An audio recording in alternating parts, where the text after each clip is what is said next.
하나님 말씀 에베소서 6장 10절에서 13절까지 보도록 하겠습니다. 에베소서 6장 10절에서 13절까지입니다. 하나님 말씀이 이러합니다. 끝으로 너희가 주 안에서와 그 힘의 능력으로 강건하여지고 마귀의 간계를 능히 대적하기 위하여 하나님의 전신갑주를 입으라. 우리의 씨름은 혈과 육을 상대하는 것이 아니요 통치자들과 권세들과 이 어둠의 세상 주관자들과 하늘에 있는 악의 영들을 상대함이라. 그러므로 하나님의 전신갑주를 취하라. 이는 악한 날에 너희가 능히 대적하고 모든 일을 행한 후에 서기 위함이라.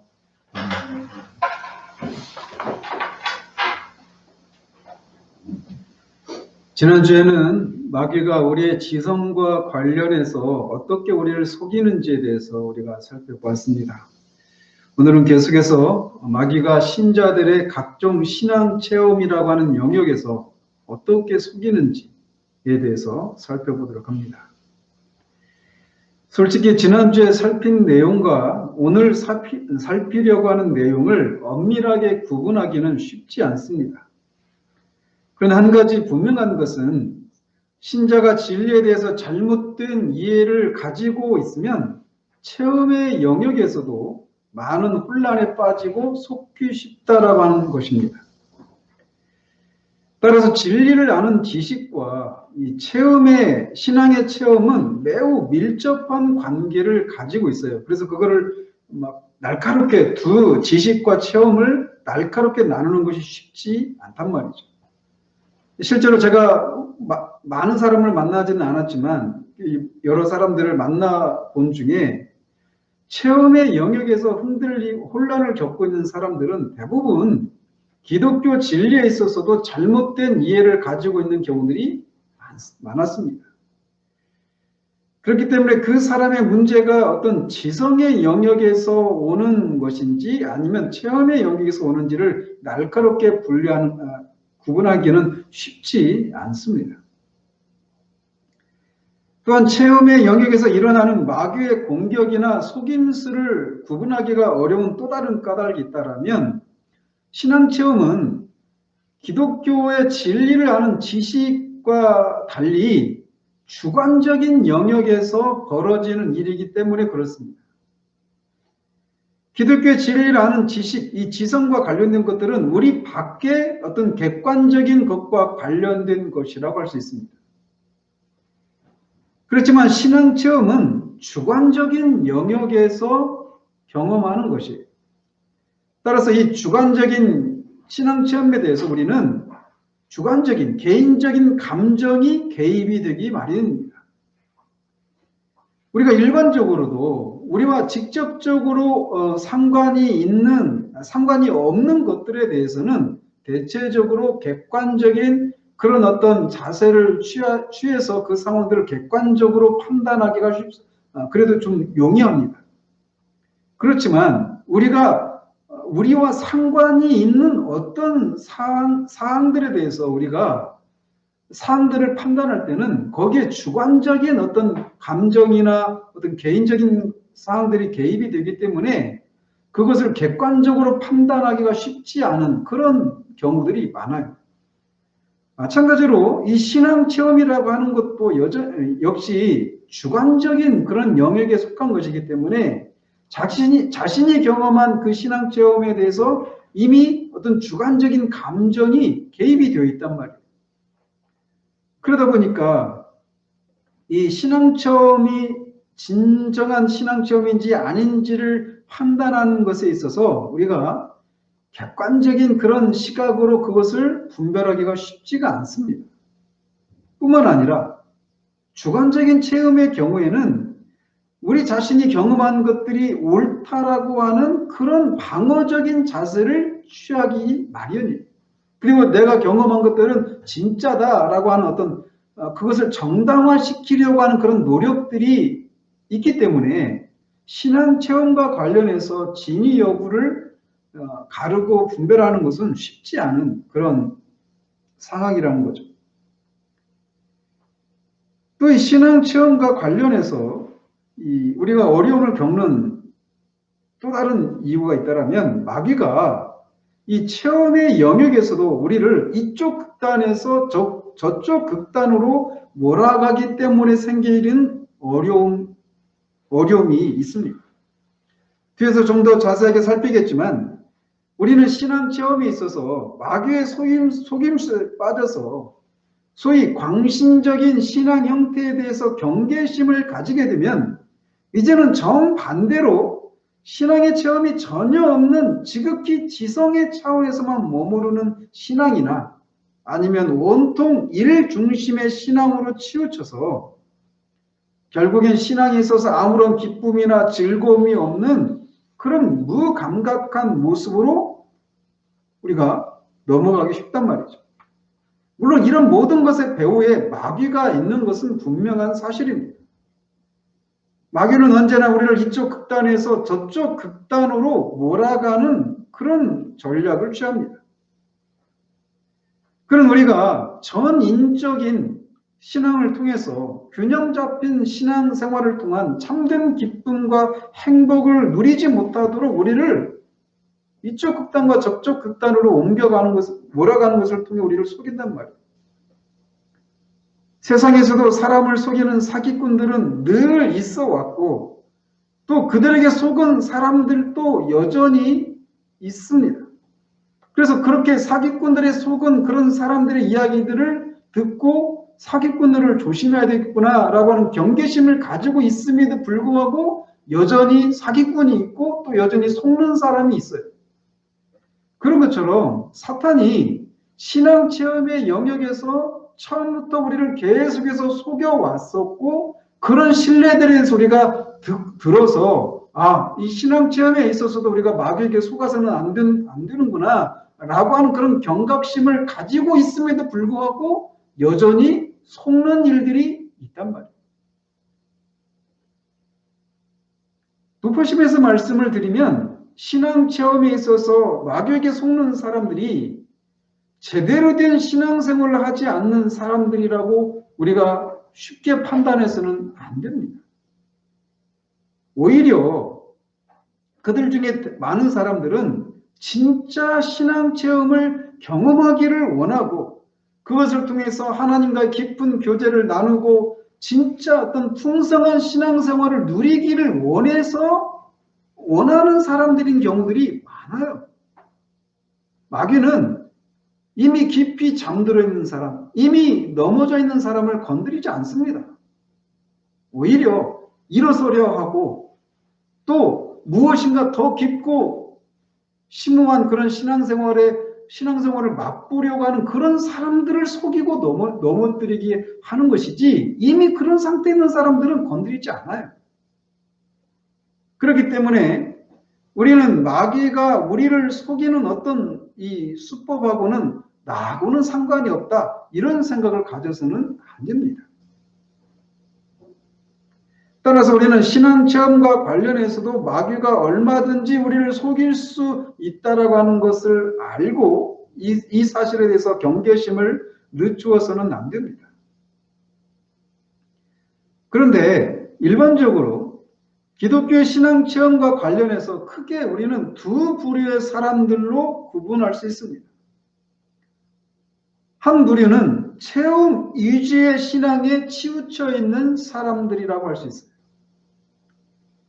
그들은 신앙체험을 매우 중요하게 생각하고 체험 이외에는 어떤 것도 중요하지 않은 것으로 생각하는 사람들입니다. 그들은 성경이 무엇을 말하는지, 성경을 어떻게 읽고 어떻게 해석해야 하는지에 대해서는 전혀 관심이 없습니다. 그들에게 중요한 것은 자신이 무엇인가를 체험했고 그 체험을 통해서 어떤 변화가 있었다라고 하는 것이 전부입니다. 지난주에 제가 프란시스 셰퍼 목사님을 언급을 했잖아요. 그러면서 이 철학이 미술과 음악과 일반 대중 어떤 문화와 마지막에는 이 신학으로 이렇게 점점 이 철학의 영향이 반기독교적이고 성경적인 영향들이 그런 순서를 따라 영향을 끼친다라고 말씀드렸잖아요. 그래서 그분이 강조하고 있는 게 뭐냐면 현대인들이 그러니까 20세기, 21세기를 살고 있는 현대인들이 어떤 생각에 어떤 사조의 영향을 받고 있는지 분명히 현대인들에게 어떤 사조의 어떤 사조들이 변화가 일어났는데 그런 것들을 분별하지 못하고 옛날 그런 여전히 그 옛날 우리 선조들이 믿음의 선조들이 취했던 그런 그들이 활동했던 그 당시의 사람들의 생각에 근거해서 복음을 전하고 하는 것 때문에 어떤 열매가 맺히지 못한다. 이런 판단을 그는 하고 있어요. 그 중에 현대인들이 이 신앙 체험과 관련해서도 특별히 체험 위주의 이런 신앙 형태를 보이는 사람들의 특징이 말씀드린 것처럼 자신이 무엇을 믿는지 이 기독교 신앙이 우리가 말로 고백되어질 수 있는 진술할 수 있는 그런 것이라고 하는 것을 가지지 못한 채 기독교 신앙을 무엇인가 하나님을 깊이 경험하고 체험하는 그런 것이 전부인 것처럼 생각하는 사람들이 나오게 된 그 첫 문을 연 사람을 셰프는 이 쉐렌 키에르케고르가 그 문을 열었다라고 말을 합니다. 그래서 그 지점을 그런 이 절망의 선 이렇게 표현을 하는데 그 절망의 선 아래로 들어오는 문을 연 사람이 키에르케고르다 이렇게 얘기해요. 무슨 말씀이냐? 그 실존주의 철학자잖아요. 키에르케고르가. 제가 지금 얘기를 하면서 얘기를 해야 되나 말아야 되나 이런 갈등이 여기 원고에 없는 내용이거든요. 근데 그가 말한 게 뭐냐면 어떤 무엇인가를 체험하기는 했어요. 그 야스퍼스라고 하는 철학자가 한계 체험이라고 하는 것을 얘기하잖아요. 무엇인가 어떤 초자연적인 어떤 신앙 체험을 했어요. 그런데 그리고 그 신앙 체험을 하는 동안 어떤 황홀경에 빠지기도 하고 어떤 마음의 평안을 누리기도 하고 그랬어요. 그런데 그 내용이 뭐냐? 그리고 기독교 진리가 뭐냐? 이것을 진술하는 것은 관심이 없어요. 그런 신앙의 형태들이 그 현대인들이 가지고 있는 신앙 형태 중에 하나인데 그 문을 연 사람이 키에르케고르다 이렇게 얘기를 해요. 그래서 체험 위주의 신앙생활에 치우쳐 있는 사람들은 진리가 무엇인지 성경에서 말하고 있는 이 중심적이고 체계적인 통일된 이런 진리의 체계가 무엇인지 쉽게 말하면 교리에 대한 관심이 없어요. 무엇을 믿는지에 대한 무엇을 믿는지 그것을 알고자 하는 그런 열심 이런 신앙 형태들이 잘 나타나지는 않아요. 그들은 그런 체험을 통해서 자신의 삶이 크게 변화가 일어났기 때문에 그 체험은 틀림없이 성령께서 주신 체험이고 모든 사람들이 자신이 경험한 것들을 체험하기를 바랍니다. 그래서 온통 사람을 만나면 자신이 경험한 체험에 대해서만 얘기를 늘어놓습니다. 그렇지만 자신이 경험한 체험의 근원이 무엇인지에 대해서 알아보려고 하는 시도를 하지 않아요. 왜냐하면 그 체험은 정말 초자연적인 체험이기 때문에 틀림없이 그것은 성령께서 주신 체험이라고 철석같이 믿고 있기 때문에 그렇습니다. 그들의 삶이나 다른 사람들을 바라보는 기준은 언제나 자신이 경험한 한 가지 체험에 있습니다. 체험이 그들의 권위고 모든 것을 판단하는 기초입니다. 그래서 이런 사람들은 늘 이런저런 체험들을 찾아 나섭니다. 그리고 마귀는 그들의 관심사가 이런 것에 있다라고 하는 것을 알기 때문에 성령께서 주시는 체험과 유사한 것들을 그들이 경험하도록 미혹한단 말이죠. 물론 기독교 신앙에 있어서 체험은 절대적으로 필요하고 중요합니다. 그렇지만 제가 말씀드리고 있는 사람은 온통 체험에 의해서 살고 모든 것을 체험의 기초를 두고 다른 것에는 관심이 없는 사람이 문제가 있다라고 말씀을 드리는 거예요. 아마도 여러분 주변에서 이런 분들을 많이 만나 보셨을 것입니다. 그런데 아이러니하게도 안타깝게도 오늘날 교회에서는 이런 사람들이 매우 신령하고 영적인 사람이라고 하는 그런 대우를 한다는 사실이에요. 왜냐하면 대체로 그들은 기도를 많이 하고 여러 가지 체험들을 사람들이 보통 경험하지 않는 여러 가지 신령한 체험들, 초자연적인 체험들을 하고 있기 때문에 그 사람들은 매우 영적이고 신령한 사람들이라고 하는 생각들을 다른 사람들도 하고 본인도 그렇게 생각한단 말이죠. 그래서 그 사람들의 말에 다른 사람들이 귀를 기울인단 말이죠. 그런데 이렇게 체험에 기초한 신앙생활을 하는 사람들의 경우에 많은 사람들은 지금 현재 자신이 경험하고 있는 체험에 대해서 얘기하지 않고 예전에 경험했던 것만을 말하는 사람들이 많습니다. 그들이 얘기하는 것은 지금 하나님께서 자신을 어떻게 다루고 인도하시는지에 대한 것이 아니라 과거에 자신이 잊을 수 없는 방식으로 무엇인가를 경험했던 그런 것에만 사로잡혀 있는 경우들이 많아요. 마치 머리카락이 잘린 삼손이 블레셋 사람들이 자신을 잡으러 왔을 때 예전처럼 큰 힘을 발휘하려고 했지만 이미 능력이 사라진 줄 몰랐던 것처럼 이미 과거의 체험이 당시에는 그 사람의 영혼에 필요했던 것이었지만 아직도 그 체험의 효력이 계속되는 것처럼 여전히 옛날의 기억만을 붙들고 살아가는 사람들이 많습니다. 그러나 우리는 옛날의 은혜 체험이 오늘의 영적인 가난함을 대체할 수 없다는 사실들을 기억해야 돼요. 아무튼 마귀는 이렇게 사람을 온통 체험에만 관심을 가지게 하고 체험에 의해서 모든 것을 판단하고 모든 것의 기초로 삼으려고 하는 그런 사람들을 그렇게 하려고 미혹하는 일을 해왔고 지금도 그 일을 하고 있습니다. 대부분 이런 사람들의 신앙 형태는 우리가 광신자라고 부르는 사람들의 신앙 형태를 띱니다. 그래서 그런 사람을 위해서 기독교는 사람들에게서 혐오와 오해를 사게 됩니다.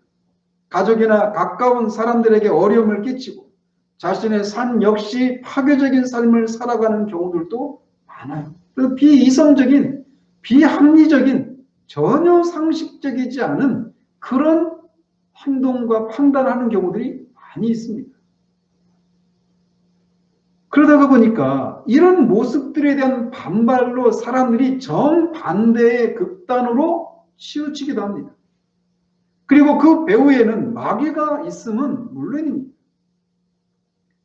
그 결과 이런 광신적인 신앙의 형태를 띠는 체험 위주의 신앙생활에 대한 반발을 가진 사람들은 이제는 체험에 대해서는 전혀 관심을 갖지 않게 되는 데까지 이루고 맙니다.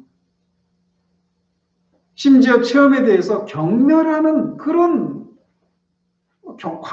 체험에 대한 얘기를 하면 다 광신자처럼 경멸하기까지 한단 말이죠. 그들에게 중요한 것은 기독교의 진리입니다. 그들에게는 진리만이 중요하고 다른 것들은 중요하지 않아요. 물론 진리는 기독교 신앙에 있어서 필수적이고 매우 중요한 것이 사실입니다. 그리스도인은 무엇인가를 믿는 사람들이에요. 그래서 예배소서 강의 말씀드렸지만 그리스도인들은 그리스도 안에서 신실한 자들입니다. 무엇인가를 믿는 자들이 그리스도인이란 말이에요. 그래서 진리는 기독교 신앙에 있어서 매우 중요하고 필수적입니다. 그렇지만 진리만이 중요하고 다른 것은 특히 체험은 필요하지 않다고 주장하는 데까지 나간다면 이 사람은 체험만을 중요하게 생각하는 사람과 똑같은 잘못을 범하고 있는 거예요. 그래서 이 진리만이 중요하고 필수적이다라고 하는 이 부류에 속하는 사람은 진리에 대해서는 많이 얘기하지만 그가 말하는 진리의 능력은 맛보지 못한 사람이 됩니다. 이런 사람에 대해 사도 바울은 디모데에게 경건의 모양은 있으나 경건의 능력은 부인하는 자들, 이렇게 말을 합니다. 이런 사람에 대해 지난주에 어느 정도 말씀을 드렸다고 생각해요. 그들의 관심은 진리를 파악하고 지적으로 정리된 지식을 갖기를 추구하는 것에 그쳐 있습니다. 그들은 그리스도인의 활동에 대해서 아무런 관심도 없고 이해도 없고 오히려 오만하게 모든 종류의 감정주의적 요소들을 경멸하고 기독교 신앙 안에 있는 건전한 신비적인 모든 것들을 이해하지 못하고 경멸합니다. 그래서 그들은 온통 이 신앙 고백과 어떤 교리를 고수하면서 성경에 위배되는 것은 그 어떤 것도 용납하지 않고 이단적 사상을 감지하면 비판의 칼부터 내드는 사람들이라고 아브라함 카이퍼가 그들을 진단하고 있습니다. 이렇게 양극단의 체험과 관련해서 양극단의 이런 양상을 띠는 방식으로 마귀가 사람들을 속인단 말이에요. 그러나 기독교의 진리는 체험되어야 합니다. 왜냐하면 기독교의 모든 진리가 가리키고 있는 하나님은 철학자의 하나님이 아니라 살아계신 하나님이시기 때문에 그렇습니다. 하나님은 결코 우리가 만들어낸 사변과 관념 속에 머물러 있는 그런 하나님이 아니라 인격체이신 살아계신 하나님이시기 때문에 그래요. 그래서 성경을 통해 우리가 알아야 하는 기독교의 진리는 우리를 하나님을 알고 그분과 교제를 나누는 것을 목표로 하고 있습니다. 그래서 우리 주님은 영생은 유일하신 참 하나님과 그가 보내신 자 예수 그리스도를 아는 것이라고 말을 해요. 그분을 알고 그분과 교제를 나누는, 그분과 살아있는 접촉을 나누는, 이게 참된 그게 영생이고 그게 참된 신앙이라고 말씀하고 계신 겁니다. 우리는 하나님을 알 수 있고 그분과 살아있는 교제를 나눌 수 있고 또 누릴 수 있습니다. 오늘날 세상의 눈에 교회가 살아계신 하나님과의 교제를 나누는 것이라는 실제를 드러내지 못하고 있기 때문에 세상은 오늘날 교회를 향해서 그렇게 냉담하고 그렇게 두려워하지 않는 일들이 일어나는 거예요. 오늘날 교회가 세상에서 이런 대접을 받는 이유 중에 가장 큰 것은 교회가 세속화되고 삶과 가르침이 일치되지 않는 모습 때문이기도 하지만 교회가 말하는 너희들이 믿는 진리라고 하는 것들이 그들의 눈에는 공허하게 보이기 때문에 그렇습니다. 그리스도인 한 사람 한 사람이 살아계신 하나님과의 만남과 교제를 나눈다라고 하는 인상을 그들이 받지 못하기 때문에 오늘날 교회가 세상으로부터 그런 대우를 받는 거예요. 우리는 이 사실에 대해서 뼈저리게 느끼고 정말 하나님께서 하늘을 가르시고 강림하셔서 하나님이 결코 우리가 만들어낸 신이 아니라 살아계신 하나님이심을, 인격체이신 하나님이심을 드러내는 그런 일들이 있기를 위해서 기도해야 돼요. 저는 오늘날 이 코로나 바이러스로 인해서 한국교회, 한국사회 안에서 한국교회가 그런 처지에 있다고 저는 생각을 해요. 그래서 이런 시대 가운데 정말 우리가 기도해야 될 게 뭐냐? 부흥을 위해서 기도하는 것이 필요하다라고 강력하게 촉구하는 바예요. 부흥이 임할 때 세상은 결코 교회를, 그리스도인을 그런 오늘날 한국교회, 한국사회 안에서 교회를 바라보는 시선으로 결코 바라볼 수가 없었습니다. 예배를 드리러 가는 그런 모습을 보면서 그들이 받았던 인상은 저 사람들이 누군가를 만나러 간다라고 하는 그런 인상을 가지게 만들었어요. 그리고 예배를 마치고 나갈 때도 마찬가지죠.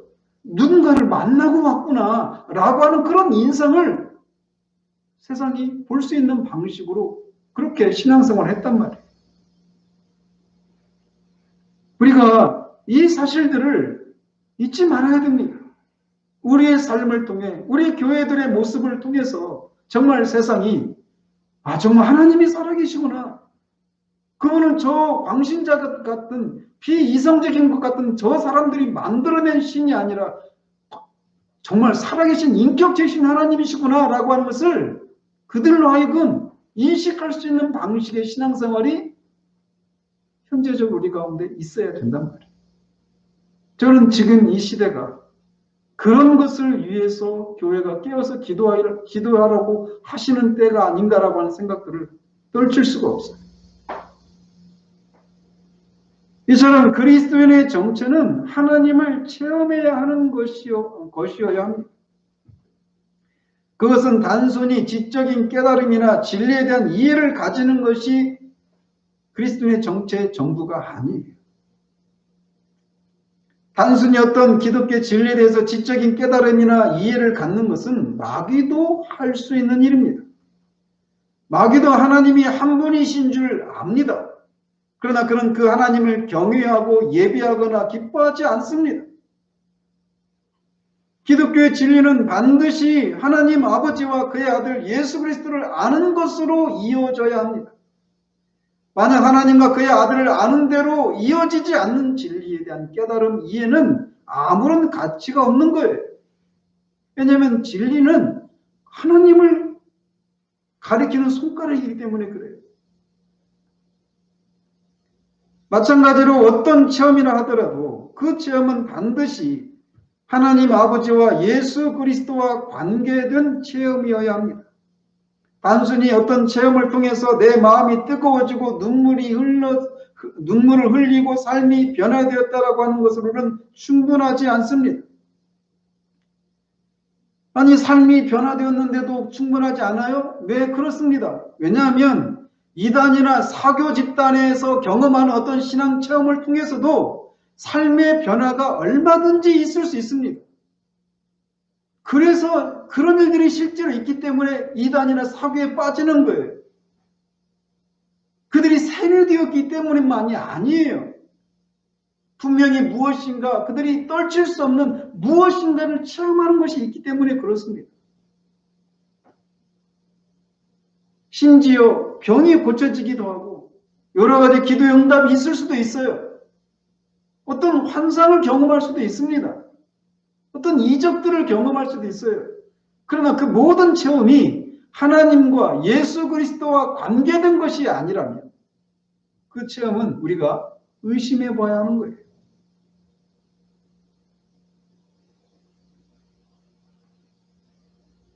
무엇인가 체험을 했는데 하나님 아버지와 예수 그리스도에 대해서 성경이 말하는 대로의 그 진리에 어긋나는 체험이라면 그 체험은 하나님으로부터 말미암지 않은 것이 분명합니다. 마귀는 얼마든지 광명의 천사로 위장해서 우리들을 속일 수 있습니다. 병이 나을 수도 있고 어떤 신비한 환상이나 은사들도 경험할 수 있어요. 제가 말씀을 준비하면서 이런 것과 관련해서 한 번 더 이렇게 말씀을 전할 필요를 이렇게 느끼고 있는데 좀 더 구체적으로 제가 말씀을 드릴 필요를 느낍니다. 어쨌든 그 어떤 체험이라고 하더라도 그 체험이 하나님과 예수 그리스도에 대해서 성경이 말하는 대로의 지식과 어긋나는 것이라면 그건 결코 성령의 체험이 아닙니다. 따라서 우리는 두 가지 면에서 우리가 경험하는 체험에 대해서 분명해야 합니다. 하나는 기독교의 지식만을 가지는 것으로 충분하지 않다라는 사실이에요. 체험이 없으면 안 됩니다. 이 한 가지 사실을 우리가 붙들어야 돼요. 또한 그 체험이 반드시 있어야 하는데 그 체험은 반드시 하나님과 그 아들 예수 그리스도를 아는 것이어야 한다는 사실이에요.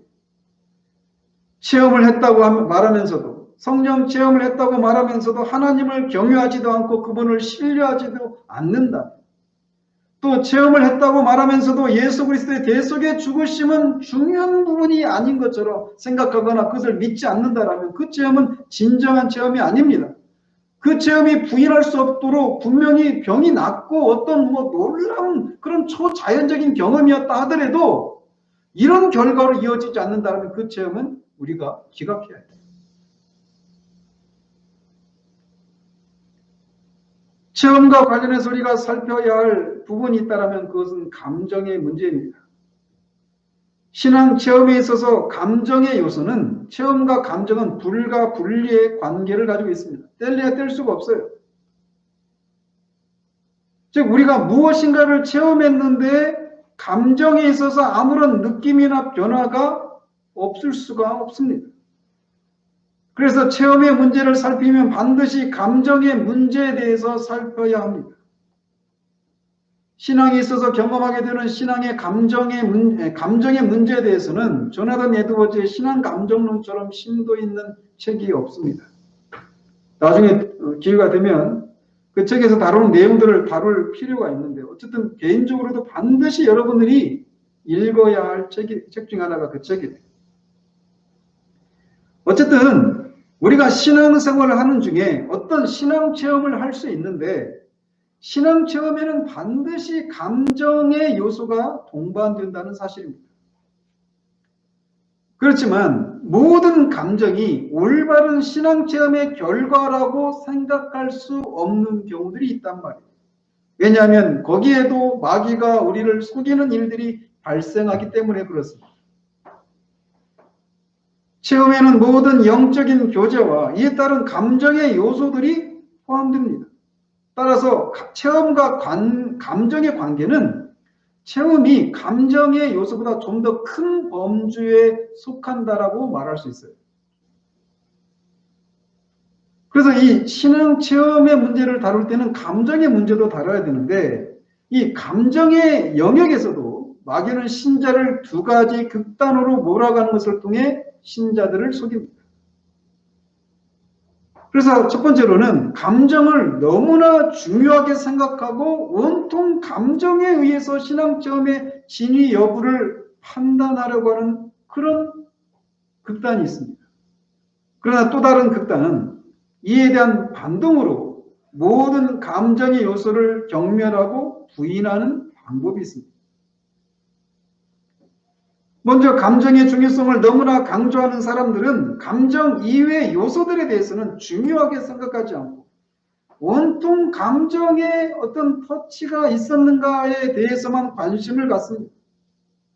그래서 이런 사람들은 집단으로 드리는 예배나 또는 개인적인 어떤 경건 생활에서 소위 은혜를 체험했는가 은혜를 체험하지 못했는가의 그 판단 여부를 감정에 의해서 판단합니다. 그래서 어떤 집회 성패 여부는 감정의 요소들이 있었는가에 의해서만 판단해요. 지금 예배도 마찬가지입니다. 이 예배를 드리면서 내가 감정의 어떤 그런 자극과 감동을 받았는가 이런 것에 의해서만 판단하려고 하는 그런 모습이 있어요. 감정적인 요소라고 하는 것은 항상 우는 것만을 말하지 않습니다. 때로는 기괴한 웃음이나 요즘 그 신사도 운동이나 이런 데서 은사주의 집회에서 나타나는 게 있잖아요. 홀리 래핑이라고. 아주 거룩한 웃음이라고 하는 거. 절제할 수 없이 막 정신없이 웃어대는. 또는 막 동물처럼 짐승처럼 막 기어가거나 그런 기괴한 어떤 웃음, 막 소리를 내는 이런 것들도 있습니다. 그래서 그런 사람들이 생각하는 그 참된 그 은혜는 자신들이 절제할 수 없을 정도로 감정적인 흥분이 없으면 그 집회는 실패한 것으로 생각하는 거예요. 그래서 때로는 집회를 인도하는 사람이 사람들에게 이런 감정을 불러일으키려고 통성으로 기도한다든지, 물론 통성 기도가 항상 그런 것은 아니지만 감정을 자극하기 위해서 통성 기도를 통해서 감정을 자극하려고 시도를 한단 말이에요. 또는 계속해서 찬양을 반복해서 부른다거나 박수를 치게 한다든가 북을 치거나 각종 악기를 동원해서 흥분을 조장하는 방법을 취하기도 합니다. 그래서 이들은 집회 분위기가 점점 흥분되고 감정이 충만하게 폭발할수록 성령께서 강력하게 역사했다라고 판단을 합니다. 지금도 이런 류의 형태를 띤 집회들이 굉장히 많습니다. 요즘은 없죠. 코로나 바이러스 때문에. 그런데 여러분들은 그런데 많이 안 가보시겠지만 저는 전에 그 찬양 콘서트라고 하는 것을 한번 가본 적이 있어요. 처음으로 가봤는데 제가 깜짝 놀랐습니다. 이런 게 있구나. 그냥 찬양만 부르지 그냥 일반 가수들이 그 콘서트 하는 데서 하는 거하고 똑같이 뭐 무슨 뭐 야광 뭐 이런 거 있잖아요. 이런 똑같더라고요. 저는 그런 것이 과연 성경적인지 의문을 갖습니다.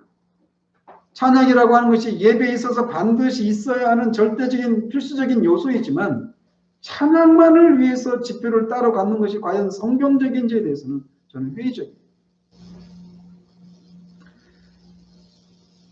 때로는 어떤 사람들의 경우에는 감상주의적인 모습을 보이기도 합니다. 감정주의와 감상주의는 약간 다릅니다. 여러분들은 이 감상주의적인 모습을 보인다라고 하는 것이 무엇인지에 대해서 잘 알 것입니다. 특히 설교를 듣는다거나 성찬식을 행한다거나 할 때 어떤 사람들이 눈물을 흘리면서 말씀을 듣고 성찬에 참여한 성찬을 하면서도 막 눈물을 흘리는 그런 모습들을 봅니다. 그런데 자신은 아무리 해도 눈물이 나오지 않아서 자신이 무엇인가 잘못된 것은 아닌가라고 하는 생각을 하면서 억지로 눈물을 흘리려고 애를 쓰는 경우들이 있어요. 이번 주가 고난주간입니다. 그런데 이번 고난주간인데 주님의 고난에 대해서 묵상할 때도 이런 경우들이 있을 수 있습니다. 그러나 많은 경우에 이런 일을 행하면서 눈물을 흘리는 사람들 중에는 인위적으로 눈물을 흘리는 경우들도 있습니다. 바른 은혜 체험에는 반드시 감정적인 요소가 있습니다. 그렇지만 감정을 자극해서 신자가 은혜를 받았다는 착각을 불러일으키는 것은 잘못된 것이에요. 그래서 저는 설교 중에 설교자가 너무나 자주 한껏 감정에 충만해서 찬양을 자주 부르는 것에 대해서 저는 의심의 눈초리로 바라봅니다. 언제가 제가 1시간도 넘는 그런 정도의 설교를 하는데 찬양을 10번을 넘게 부르면서 눈물을 흘리는 설교자를 본 적이 있어요. 여러분들이 제가 말씀을 전하면서 중간중간에 막 어떤 큰 감동을 받아가지고 막 눈물을 흘리면서 찬양을 할 때 여러분들이 그 자리에 앉아서 어떻게 생각하시겠습니까? 그런 모습을 보면서 목사님이 정말 큰 은혜를 받으셨나 보다. 그래서 막 설교하다가 그렇게 막 크게 그렇게 감동적으로 찬양을 하는가 보다.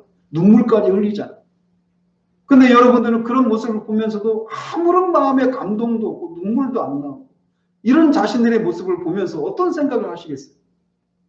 내가 뭔가 문제가 있구나. 이런 생각하지 않겠어요? 그래서 내가 그런 문제가 있는 사람이 아니라고 하는 것을 누군가에게 드러내기 위해서 위선을 행한단 말이에요. 자기 감정에 정직하지 못한 그런 반응을 보이기도 한단 말이에요. 그러나 그것은 정말 바르지 않습니다. 그가 아무리 유명하고 신령한 사람이라고 하더라도 저는 그런 형태의 설교에 대해서는 의심의 눈초리로 바라봅니다. 이렇듯 한쪽에서는 너무나 감정을 강조하고 감상적인 신앙의 태도를 보이는 잘못을 범하도록 사탄은 신자를 기만해요.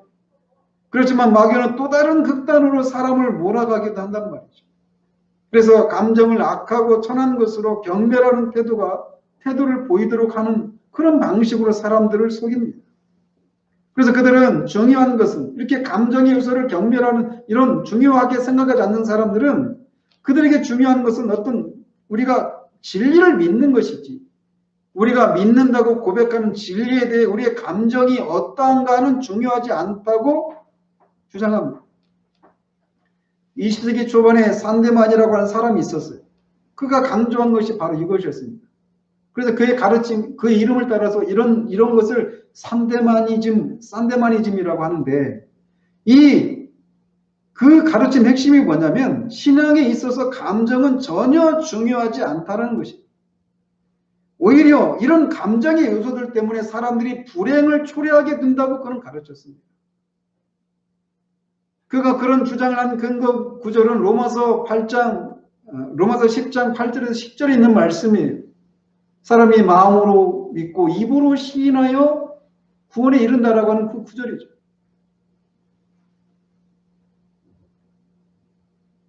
그런 그 구절을 해석하기를 사람들이 무엇을 느끼든지 못 느끼든지가 중요하지 않고 그가 입으로 주 예수를 시인했느냐 하지 않았느냐라고 하는 것이 중요할 뿐이라고 가르쳤습니다. 만약 그가 마음에 아무런 감동도 없지만 입으로 주 예수를 시인했다면 그것으로 충분하다라고 하는 것이 그의 가르침의 핵심이에요. 그는 이미 갔지만 그의 가르침은 아직도 많이 남아있는 것을 봅니다. 이런 가르침을 따르는 사람은 결과적으로 진리의 능력을 전혀 맛보지 못합니다. 그들은 마땅히 믿어야 할 기독교의 명제에 대해서는 지적인 동의를 합니다. 그러나 그들은 그것에 대해서 아무것도 느끼지를 못합니다. 그래서 죄에 대해서 슬퍼하거나 죄로 인한 고통이 무엇인지도 모르고 자신의 부패함과 무능력을 인해서 애통하는 것이 무엇인지도 몰라요. 주님은 분명히 애통하는 자는 복이 있다라고 말씀하셨습니다. 의에 줄이고 목말라 하는 자가 복이 있다라고 말씀하셨어요. 그러나 그들은 그것에 대해서는 모릅니다. 그들은 주님이 하신 일들에 나타난 지혜와 사랑에 대해서 전혀 못 느낍니다. 그들은 진리에 대해서 감동을 받아본 적이 없어요. 그들은 마땅히 믿어야 할 것들에 동의를 하고 마땅히 살아야 할 삶의 규범들을 따라서 살아가는 것이 그들의 기독교 신앙의 전부입니다. 그러나 한 사람이 그리스도인이 된다라고 하는 것은 그의 전 인격이 진리의 영향을 받는 것을 의미합니다.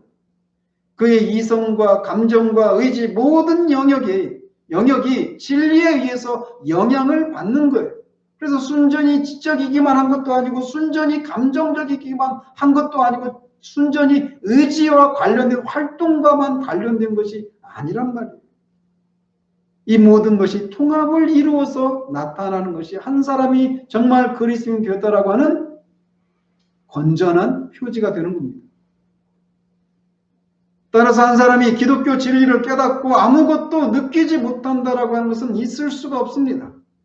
우리가 수요일에 지금 빌립보서를 살펴보고 있지만 사도는 끊임없이 주 안에서 항상 기뻐하라고 말합니다. 성령의 열매는 희락이라고 말하고 있고 하나님의 나라는 의와 희락과 평강이라고 말하고 있단 말이에요. 또 신자들의 마음에 사도는 자신의 마음에 성령께서 사랑을 부어주신다라고 말씀하고 있습니다. 이렇게 참된 신앙에는 이런 감정적인 요소들이 있고 그것에 따른 어떤 삶의 결단과 어떤 변화들, 의지적인 활동들이 나타난단 말이에요.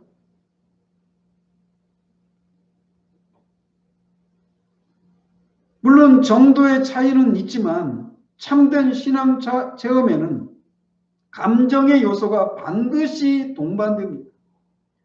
사도 바울처럼 이성적이고 냉철한 사람이 없습니다. 그렇지만 그는 때로는 많은 눈물을 흘린다라고 말합니다. 때로는 그렇게 이성적이고 논리적인 사도가 어떤 진리를 논증하다가 그 진리가 표방하는 그 진리가 말하고 있는 그 진리에 너무 크게 감동되어서 갑자기 어떤 송영을 하고 논지에서 벗어난 얘기로 막 빠지기도 하고 그렇단 말이에요. 우리가 예배 때마다 부르는 찬송가가 왜 나왔겠습니까? 그들이 어떤 진리를 깨닫고 그 진리에 대한 감동을 받아서 그렇게 찬송을 작곡하고 작사한 것이 아니겠어요? 이렇듯 성경적인 신앙에는 반드시 감정의 요소들이 많이 있기 마련입니다. 따라서 우리는 지나친 감정주의를 경계하려다가 냉정하고 무감각한 신앙으로 빠지는 것을 경계해야 합니다. 그렇다면 우리는 단순히 감정적인 것인지 아닌지를 어떻게 구분할 수 있을까요? 먼저 감정주의는 항상 조작되는 성향을 가집니다. 그것은 늘 인위적이에요.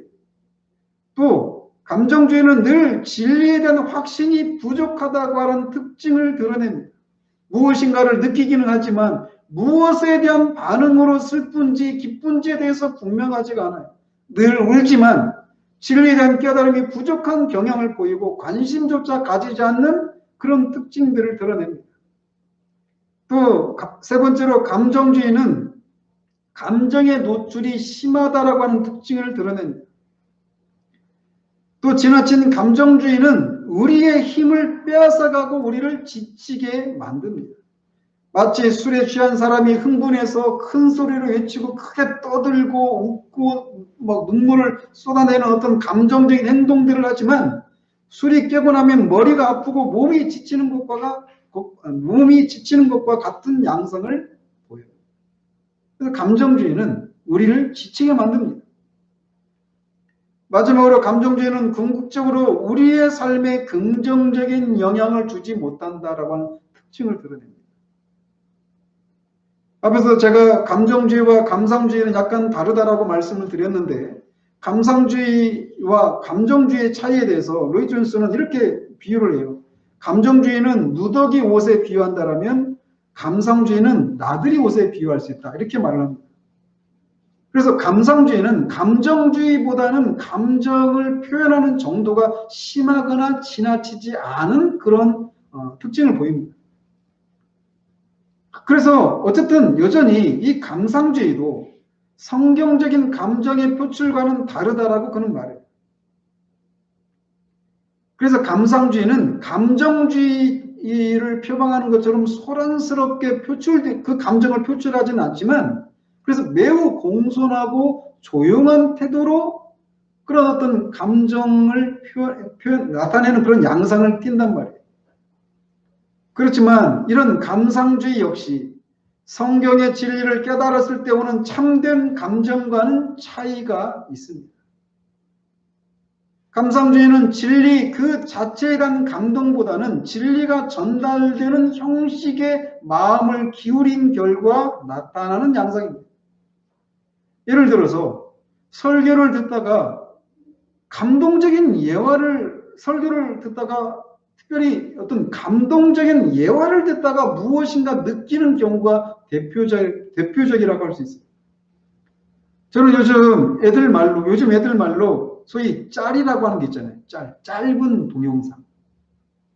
그 짧은 동영상으로 돌아다니는 많은 영상들이 대부분 이런 특징을 전형적으로 보여주고 있다고 생각해요. 그 짧은 동영상들을 보면 어떤 사람의 감동적인 스토리와 함께 감미로운 찬양과 음악이 배경으로 해가지고 이야기가 전개되는데, 그걸 보면서 마음이 감동을 받고 때로는 눈물을 흘리기도 합니다. 감상적인 반응을 보이는 거예요. 그렇지만 많은 경우에 피상적이에요.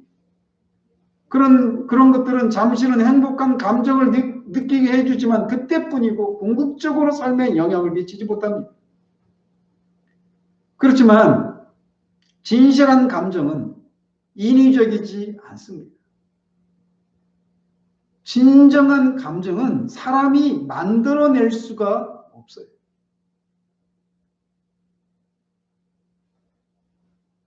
저는 회심한 이후에 회심을 하면서 그 회심의 시기에 굉장히 당황을 했어요. 왜냐하면 한 번도 그런 것을 경험하지 않았습니다.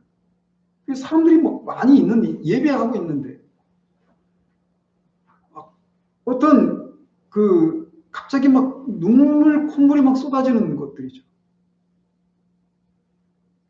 오랜 시간을 휴지가 없으면 예배를 드리는 것이 불안했었습니다. 근데 그런 것은 우리가 내가 오늘 감동을 받아야지 이렇게 마음을 잡는다고 해서 되는 게 아니에요. 성령께서 우리 영혼의 깊은 곳을 조명하시고 우리에게 깨달음을 주실 때 그런 감정적인 그런 요소들이 드러나는 겁니다. 이렇게 진실한 감정은 인위적이지 않다라고 하는 것에서 이 감정주의적인 데서 나오는 감정과 차이가 있습니다. 그리고 이 진실한 감정은 항상 진리를 확신하는 결과로 따라 나오는 것입니다.